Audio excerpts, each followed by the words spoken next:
Hey, good morning. Chuck here at Apple Drains.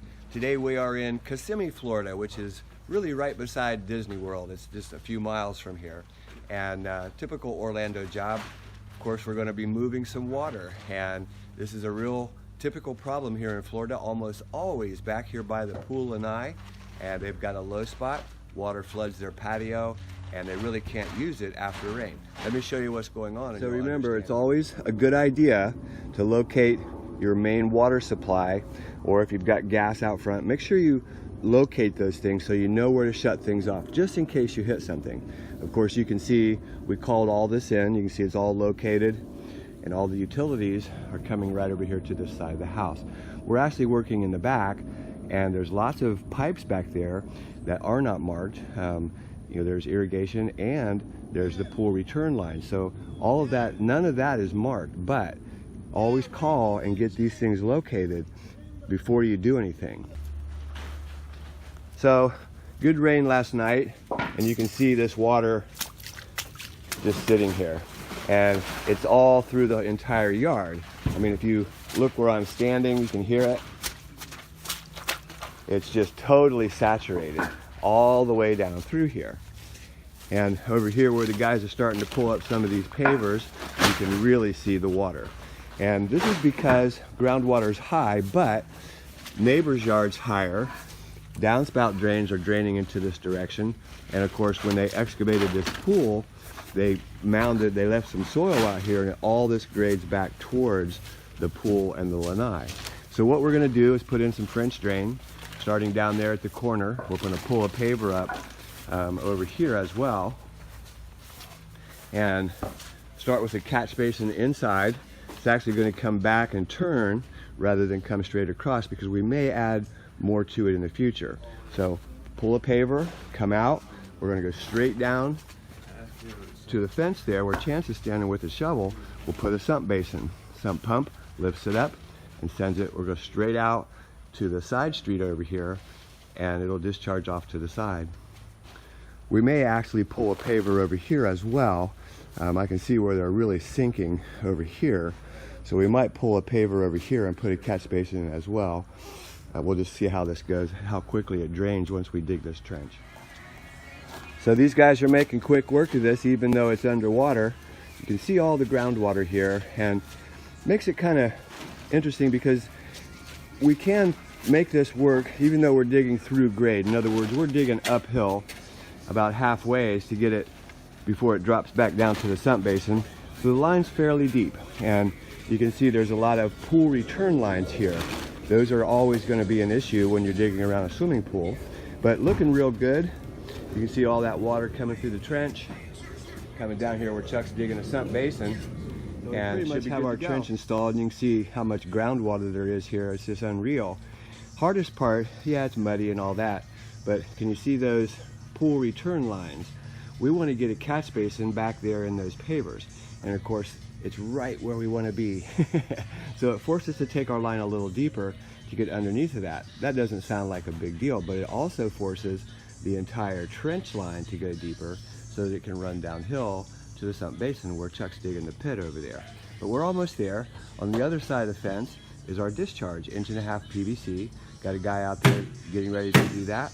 We're almost ready to install. So one of the first things we do is we set up the sump pump for the install. And this is a Zoller M98. It's a 1/2 horsepower pump. It's actually what we call a grinder, an effluent pump. And it's capable of grinding up, solids that are down in your basin. It can even pick up a solid, a 1/2 inch solid up to 1/2 inch. So, and push that right through the line. It's a really great pump, works really good. You start, take it apart here. I haven't glued anything so you can see it. You start by putting a male threaded 1.5" adapter. It screws into the port. Screw it on there just as tight as you can with your hand. Next, we need a small riser just to get this check valve up above that bar. Okay, pretty straightforward. The one thing that you do need to add, if you can see that little hole right here, this is a 3/16 inch hole, and it's a pressure relief, because the pump is so powerful that if it's dry, if the pit is dry, it'll suck air, and that won't allow your check valve to open up. You can see these arrows telling you the direction of flow. Only allows water to flow one way. We don't want our water coming back down the line and spinning the impeller. Also, it makes the pump work twice as hard. So we're going to put our no hub on here, and then we're going to put a small riser here. From that riser, we actually are still inside the pit, and we want to have a 90 so the line can come out underground. You won't see anything except the lid. Let's glue this up. So you can see I went ahead and glued that bottom small riser up, and you can see the hole for the check or the pressure relief. Next, I'm going to tighten up our no hubs. This is a 5/16 inch bit with your handy dandy Black & Decker nut driver. Just get it on there as tight as you can. Tight as your drill will make it. I've already tightened this one and this one, but we leave this one loose because we're still going to plumb some more when we set it down into the pit. So we've got from our catch basin, got easy flow, French drain that runs all the way down through here, picking up all this groundwater. We're also going to add a catch basin over here, just a small 6x6. And we'll try to cut the paver so it fits real well. But you can see how much groundwater is still in that ground down there. A lot of groundwater here. Coming over to the sump basin, sump pump lifts it up. I'll show you the other side in just a second. So you can see our discharge line. You can actually see that groundwater coming right down through the discharge pipe as well. Very, very a huge amount of water in this yard. I think they may have an irrigation leak or a water leak, but either way, this will pick it up and send it all the way out here. You can see Matt putting on the pop-up. We're going to put a screw in here and hold that in place. We're ready to backfill this, and this section's all done. Inside takes a little bit more cleanup because it's pretty wet, but Chance got most of that backfilled, looking really good.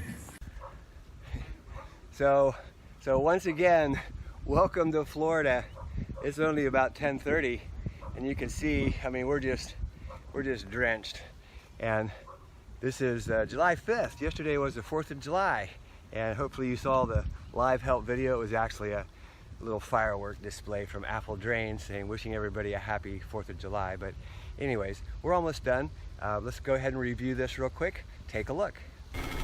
So if you're setting your catch basin inside of pavers, now these are just regular store-bought pavers from Lowe's or Home Depot. They're 16x16, and you have a concrete saw. Really simple. You just cut out a little square, you scratch for the marking of the catch basin, and you cut right to it. It'll fit just right. If you don't have a concrete saw, then it's a little tougher. You can place the lid of the catch basin on the concrete and score it out, use a cold chisel, and try to chisel that and break it off.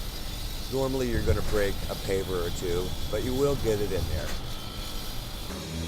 So because this soil is so nasty, and really this was a swamp and they brought in more swamp and backfilled it, we're taking all this away and just leave the sod here so that it comes back real nice. Should be able to drain through there pretty quick. So we set the catch basin in there, and then we'll just use some sand to put around that to make it nice and firm. And same thing on the other one. I'll show you that in just a second. Hey, this is Chuck with Apple Drains, reminding you that if you believe you can do something, I guarantee you can do it. Have a great day.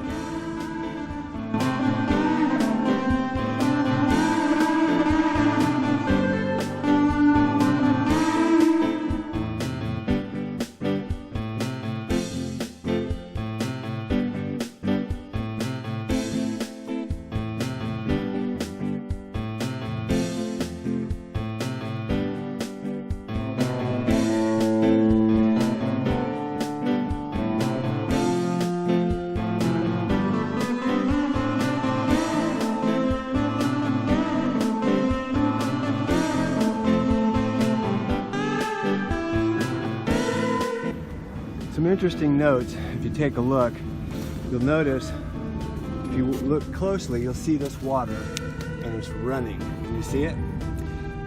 That's how much water's in the yard. And all along the sidewalk, you see the pop-ups? They had put drains. And you can see how much water is coming out of this yard. I mean, this is all along, this is a corner lot. It goes all along there. There are those little pop-ups and small 3-inch drains all along the walk. And what does that tell you? Okay, number one, yeah, it holds a lot of water. Would a French drain solve this problem? Well, yes and no. You know, it's going to definitely move groundwater. If you dig a trench and you put gravel perforated pipe in there or the easy flow, excuse me, water moves towards that trench. You're giving that water a place to go. Excuse me, it's hot. But will it totally dry out the yard? It might. I mean, to be honest, it might.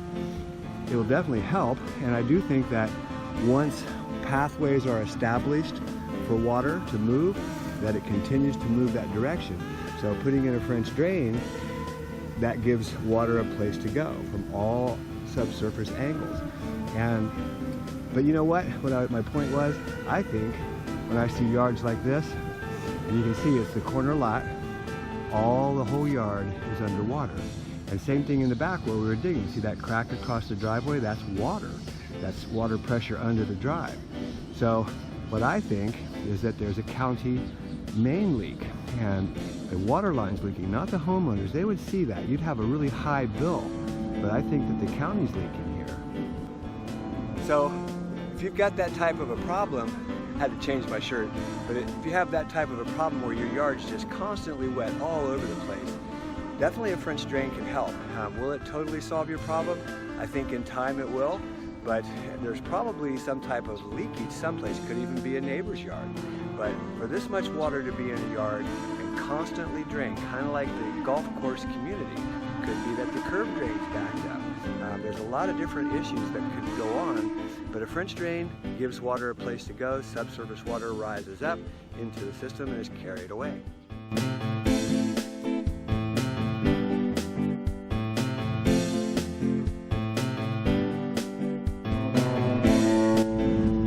Hey, just another really quick note. I know everybody's getting kind of tired of me telling you, but we are extremely busy, and it is, already hurricane season. Of course, it really begins in late August, September.